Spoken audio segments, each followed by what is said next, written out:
last time. I asked you to give a tremendous round of applause, and you did. It was very good. But I'm unreasonable in this regard because I want you to better that. Right?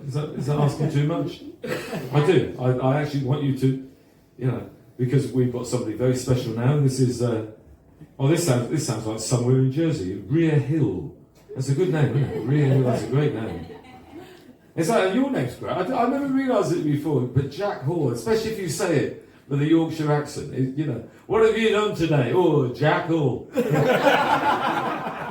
Oh, where was it? Yeah, okay. So I want you to applaud even more than you did before. I know I'm being unreasonable, but that's what I want, okay? So I'm going to count to 3 this time, and I want you to give it up for Rhea Hill!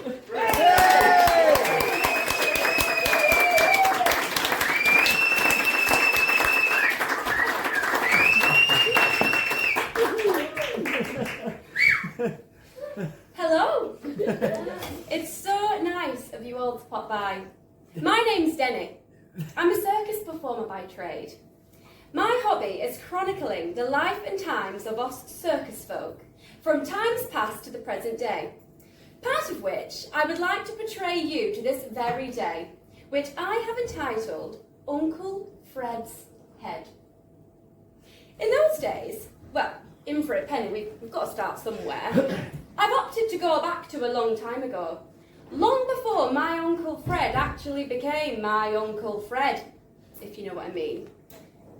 In those days, long gone, he was simply the young Frederic, the teenage son of Madame Celeste, the unworldly palmist, clairvoyant, and astrologist to the stars, who, in her earthly life, was no other than the husbandless mother of the apple of her eye's son, the formidable Frederic, who, much later in the proceedings, became my Uncle Fred. Incidentally, it was Albertini who first coined his pupil as the formidable Frederic, which has remained so from that day to this. I do recall as plain as day, Uncle Theodore, the late great ringmaster, who never used 2 superlatives when 10 suited him far better, especially when introducing my Uncle Fred, which always went something like this. Ladies and gentlemen, mesdames et messieurs, signors, signores, please put your hands together and give a warm as toast welcome to the irresistible, irascible colossus to the whole circus hemisphere.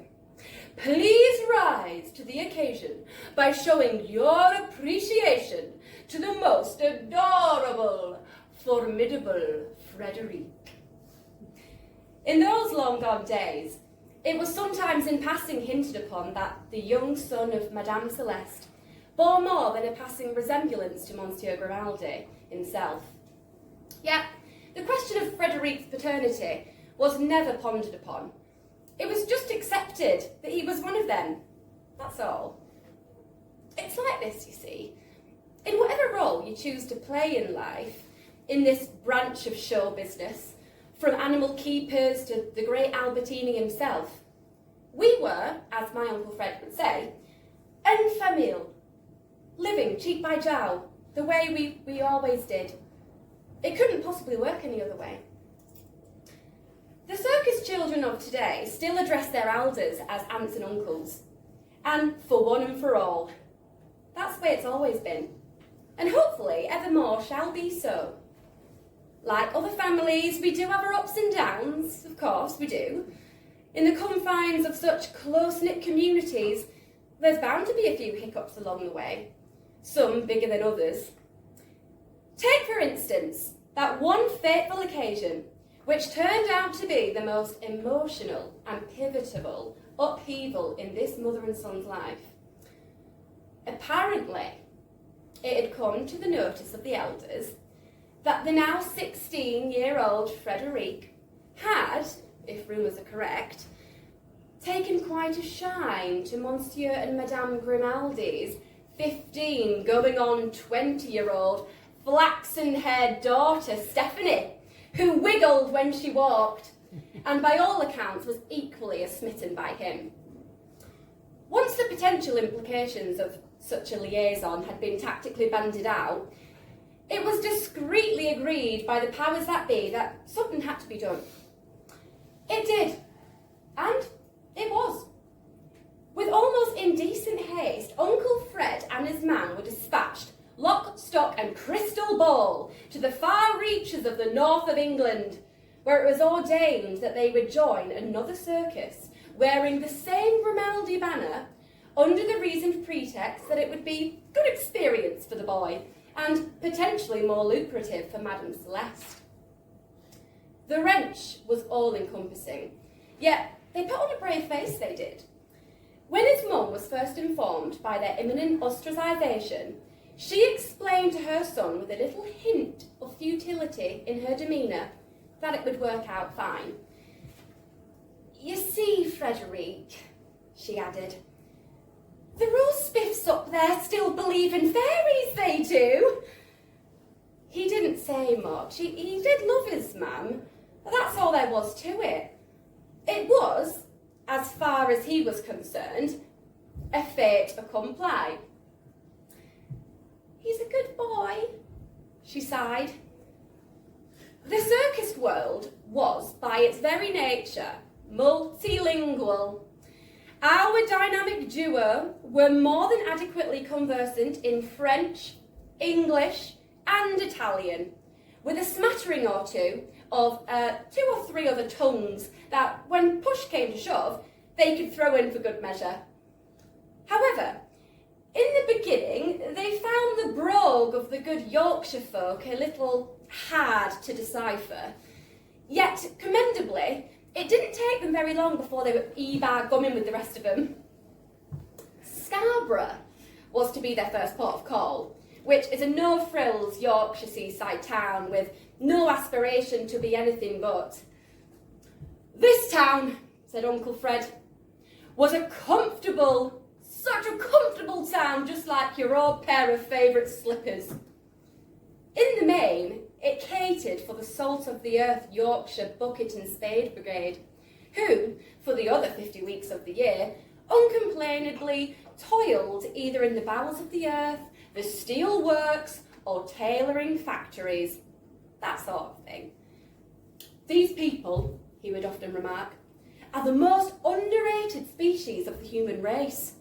Like lemmings, they came in their droves, they did, by the charabancs and the train loads, along with the old motor car here and there, temporarily released from their working class shackled conformity.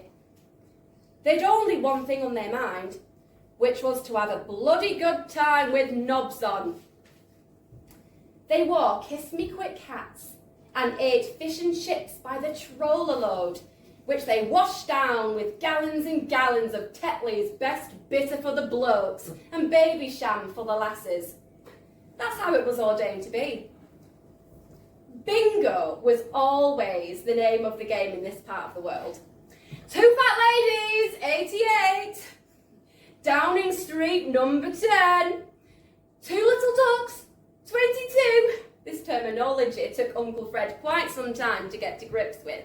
But once accustomed to these tribunal incantations, it was not unknown for him to be seen eyes down participating in the odd afternoon session on front, even whistling in time-honoured fashion when the caller called out, "Legs 11!" Anyway, whatever the weather, the 2 beaches of Scarborough were always reasonably well populated. But when on the rare occasion when the sun did happen to shine, they were chock-a-block with sandcastle building families. A few of the hardier blokes could be seen rolling up their trouser legs with woodbines and gobs, inhaling the bracing North Sea air, enjoying a little paddle, while contemplating, it's bloody grand here. The females of the species on a good day would have their best frocks on, modestly hitched, dipping their toes, whilst mother hen-like folk watching their broods dancing in the ocean's breaking ripples. Madame Celeste, commendably so under the circumstances, went through the motions of trying to adopt this almost alien way of life up in the sticks of northern England, with its horizontal reign.